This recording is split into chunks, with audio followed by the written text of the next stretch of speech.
Welcome to the NBA Coast to Coast podcast brought to you by thelines.com. Coming to you from the West Coast, Josh Lander, joined by Nate Weitzer. He's on the East Coast. And we've got a little Tuesday slate here for everyone, Nate. Only 3 games on the docket for us to chat about, make some picks from. We're coming off of a Monday that was just unfair, man. The injury report was so cruel to us. We had the Pelicans to cover -3 against the Warriors, and then Brandon Ingram for the Pels is ruled out like an hour before tip.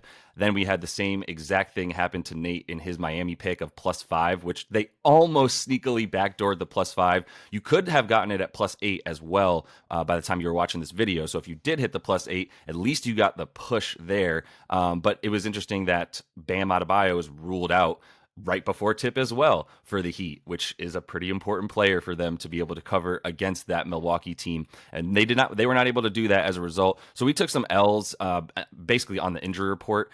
But we'll kind of stay on top of that stuff. I am on Twitter pretty much up until tip, trying to keep ahead of those things with you guys. So definitely give us both a follow there to stick along and stay on top of these crazy NBA injury reports. But let's go ahead and jump right into this slate here. I do want to remind you guys to like and subscribe to that page. Continue to follow along. We've got best bets coming up right now for you. And then we've also got a play a props video for you that we're bringing you each and every weekday. Head to thelines.com. Use that odds finder tool. Get the best odds available to you from all these books. Nate, let's run into your first Tuesday night pick and turn things around here from a weird Monday. Yeah, the big story today is James Harden heading to the Clippers, which means several players going out. Probably should have led. Yep. And I think there's a slight chance that Harden and PJ Tucker could actually be cleared to play tonight. But if they're not, I mean, the Clippers are going to be an absolute skeleton crew here. Batum, Marcus Morris, Covington, KJ Martin are gone. Terrence Mann is ruled out. Norman Powell and Zubac are questionable. I think Zubac at least is definitely going to play. But that leaves me targeting some of their guys who are going to be active in a same-game parlay here. Paul George, 20 points, 2 threes. Westbrook, at least 6 rebounds. And then Franz Wagner on the other side to get at least 15 points gets you plus 230. And those are pretty conservative picks.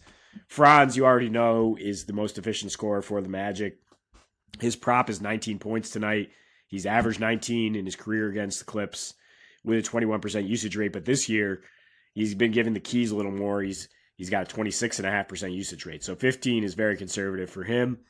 Paul George, been kind of, the Clippers have more defined roles here in their first 3 games where PG and Kawhi are just the scorers because they're playing alongside 3 guys in Westbrook, Zubac, and Covington who just are not offensive threats at times. They're very one-dimensional offensive players. So, I mean, they've been able to hoist a little bit more. PG averaging 27 points on 39% from 3. He's gotten these 2 threes every time against Orlando his last few. He shoots much better from 3 at home last year, 39.5%. He's shooting 39% so far from 3 this season. So another conservative one there. And then Westbrook should be playing like 36 minutes tonight. And per 36, he averages 8.5 boards this year. Last season, he was scoring a little bit more and not contributing as much with the peripherals after he got traded to the Clips. This season, probably some discussions behind closed doors to like do what you do well for us, which is fill in those other gaps like rebound, assist, push the pace. We don't need to worry about your scoring as much. So he's averaging 7.5 boards this year in that role. I would say you could sprinkle a little bit on the triple-double for Westbrook if Harden's not going to play.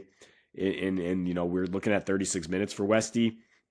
It's not totally out of hand here. It's plus 1,800 for Westbrook to get that. I'm going to hit that. I think with everything that I'm realizing what you're talking about here, man, I mean, it's tough. I'm on the West Coast out here, as I tell you every beginning of every show. And like waking up at, I woke up at like 5:45 a.m. to like get a head start on the day. Yet the day had already begun at like 2 a.m. Eastern time when the trade officially went down with James Harden, and just sort of rustled up everything that I would be looking at here for this game. I was looking at some early leans yesterday on my personal channel for Land Your Bets, and I was looking at that Clippers and Spurs game before obviously any of that information came out. And I was already like, I mean, Clippers and Magic. And I was already like, even on the heels of a back-to-back for the Magic, where they did lose by 3 to the Lakers in the same arena that they're going to play tonight, by the way. They were still like a plus 7.5, still felt good for the Magic, who cover as underdogs all the time. And the Clips just don't. I do think the Clippers have a turnaround in them to a degree from what we've seen. I mean, it's a weird time, and with Harden coming over, and whether or not he'll even play in this first game, if he could be cleared, not expected necessarily, but if it's a possibility, you never know. Either way, like with all that, sort of rustling things up, I still think the Clippers are going to be trying pretty hard. I mean, what does James Harden do when he comes to a new team? He tries really hard for a little bit until things kind of disintegrate around him, probably by the time you get to the playoffs and you need multiple big games from him. But at any rate, in regular season right now, I'm tailing essentially what you were saying. I didn't see that in our notes together that you had already taken Paul George 20 plus, because he could go for 25, and it's 24.5 as his prop. But I do like the idea of combining him with the Clippers to win this game. Now, I'm a little bit more nervous now, knowing not knowing exactly who's going to be playing for them than I might have been to take their money line beforehand. But I still think with both those guys playing, with Kawhi and him ruled in, and Westy, I mean, all three of those props between those guys, like, yeah, I'm down for a Westbrook triple-double. This is prime Westbrook eat time, even though you still have those two stars out there. I think he's great for the assists tonight as well, considering that he's going to basically just have those two guys on his hip and able to just dish them after he's able to blow by a couple guys on the Magic there. Where, look, they're a great defensive team. These are two of the best defensive teams in the league. It's not like points should be galore tonight. I don't know that the Magic have the desire or even the personnel necessarily to run the Clippers out of the gym and take advantage of their light bench, if you will, but they also have the rest advantage, do the Clips. So I think that kind of evens things out. I think the money line bet combined with Paul George at minus 140 is still a good bet. PG in terms of scoring the 20. Look, I mean, the usage is just it's 20% on the year for him. It's going to be closer to 30 tonight between Kawhi and Russell Westbrook, kind of splitting that 30%, I would imagine, and leaving maybe like 15% of the shots for a few other guys here and there. But if they're really going after this game, which it seems like they are in the early going, really trying, like really putting their guys out there, making clear a couple days in advance, like, hey, our guys are playing in 2 nights, which is something that's weird. You usually don't have to say, hey, they're playing. It's just like, okay, we just assume they are if they're not on the injury report, but they need to make clear like these guys are playing. And that to me is a statement of like, we're trying. Yeah, I mean, extra rest for the Clippers too, because they only had to play like 25 minutes when they waxed the Spurs in their last game. I would get Kawhi involved too in any of these SGPs if you guys want. Yeah, 20 plus points is a nice conservative one for him. Also, he's been shooting a lot more threes lately because of those defined roles I've been talking about. And the Magic, yeah, while they're number one defensive rating in a very small sample here, I mean, 2 of those games against Houston and Portland, and then the Lakers on a back-to-back after overtime. Last year on back-to-backs, they gave up 119 points per game. They went 1-12, and they were overall last year 28th in 3-point attempts. They're kind of a pack-it-in defense.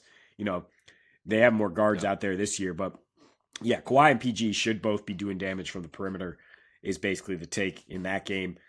Now let's get to the other game. I should have mentioned too, real quick. I just wanted to throw it in there. The 12-6 straight up last year with the rest advantage were the Clips. With these two guys, since they've both been on the squad, they're 5-1 with the rest advantage. Like it is a big deal to this team, especially. So I just wanted to throw that. Yeah, out and there as well. It's a big deal that they're kind of bucking that trend that they've been the poster child of resting guys for quote no reason. And early on they're going for it. Let's look at the other game we're looking at here is Knicks and Cavs playoff rematch. I want to tease this to Cavs plus 7.5. I don't think they get blown out at home.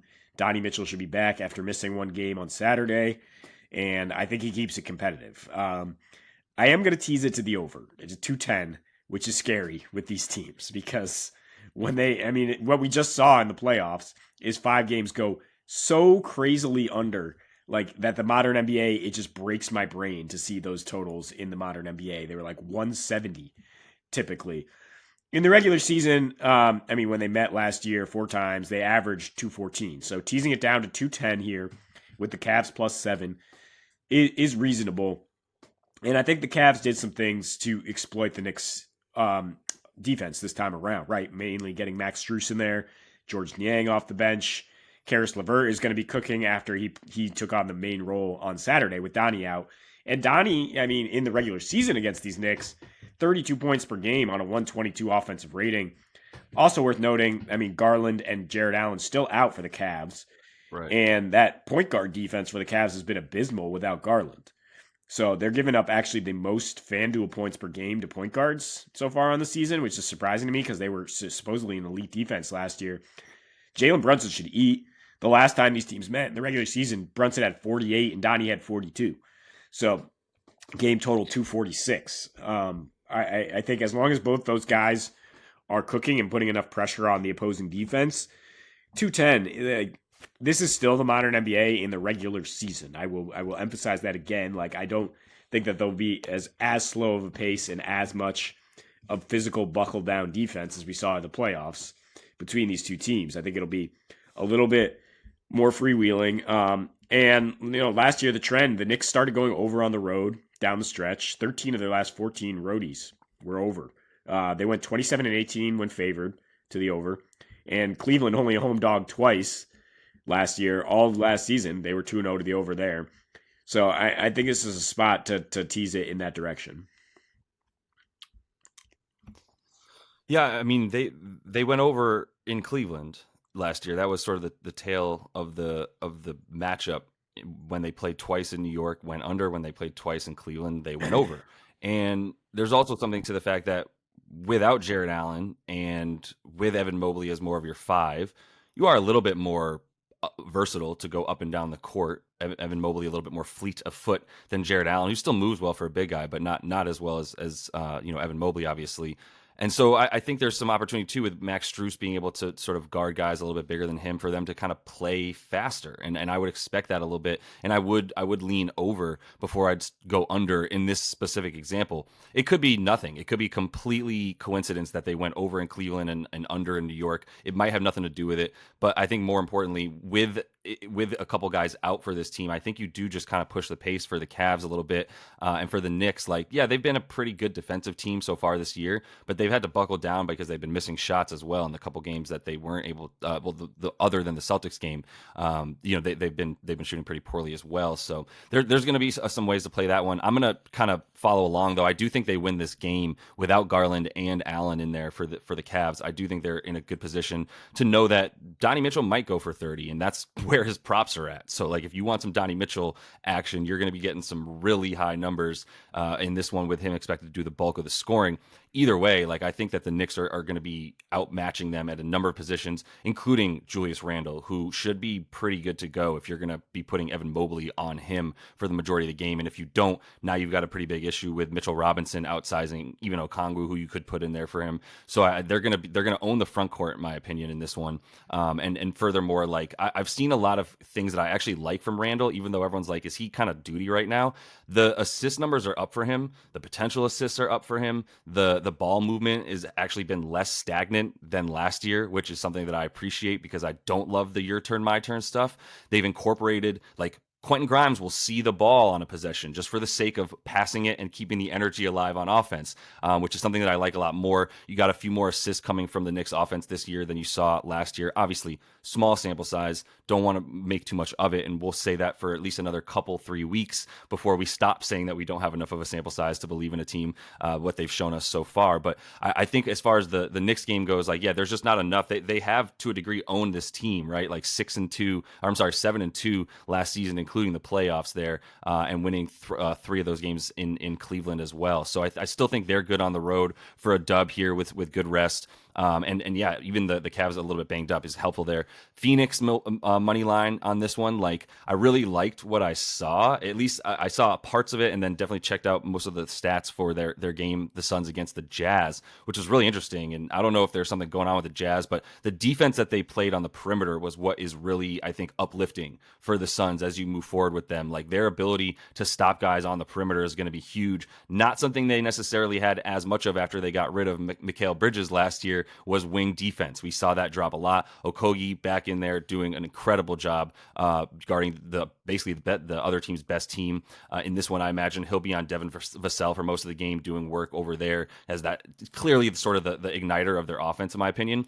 Interestingly, Keldon Johnson does a really good job on KD, at least if you look at their matchups in the last 2 games. Like, he's actually limited KD a lot more than you can say anybody else in the league in a one-on-one matchup has been able to do. Now you throw Wemby in there, it's a nice second defender, so like there is something to that idea, but I expect KD to be playing a lot of point guard. If they want to put Wemby on KD, which is an interesting thought, it might have to be, I don't know, Zach Collins. Zach Collins probably got to deal with, someone's got to deal with Nurk. I don't know what they're going to do, honestly, because I'm looking at their lineup and I'm like, I guess Keldon Johnson probably remains on KD. I guess you have Wemby as like when on that, like when Tony Allen was on the Grizzlies and the opposing team center would just sort of guard him because he was standing in the corner. Maybe that's the Wemby defense. He's just guarding like Okogie in the corner or something to that effect. I'm not really sure how Pop will play that yet. It's going to be really interesting to see, but I think KD is still going to be able to play more point guard in this game, set a few other guys up, and sort of play the style of ball that they played in Phoenix, which is a little bit against Utah rather, which is a little bit slower, take fewer shots, take really good shots, and use KD to get what you want on the floor. I think they'll be able to do that against the Spurs defense that their only identity is really like run and gun and hope that Wemby's like hitting and that Vassell is hitting. And I still don't see much flow in their offense, despite all the pace that they're playing. That offensive rating still is pretty duty. Yeah, the Spurs' number one goal this year is clearly just to get Wemby and some of these young guys like Vassell just more experience. Just get into some close games and see what happens. They were not able to do that the last time out. But yeah, I'm most intrigued to just see, Wemby in that rover role that you talked about. Maybe he guards Okogie and then just is trying to block Durant's shot all over the place. That could be the one concern for the Suns is, these are like 2 unicorns we've never really seen match up on each other. And like, can Durant's unblockable shot be blocked by somebody coming over and help? That'll be interesting to see. But God. Even if Durant doesn't get his prop of 31 points, I think the Suns can win this game. I think they just have more depth overall. The Spurs are just not a good team. That's exactly my point. There's some really nice veteran depth, especially for Phoenix, that's going to be able to come in, and it's sneaky good depth for this team, which is what we've been talking about since before the season started, that we weren't really worried about them during the regular season because of the fact that they had increased that level of depth so much to like adequate, solid NBA players all across the board.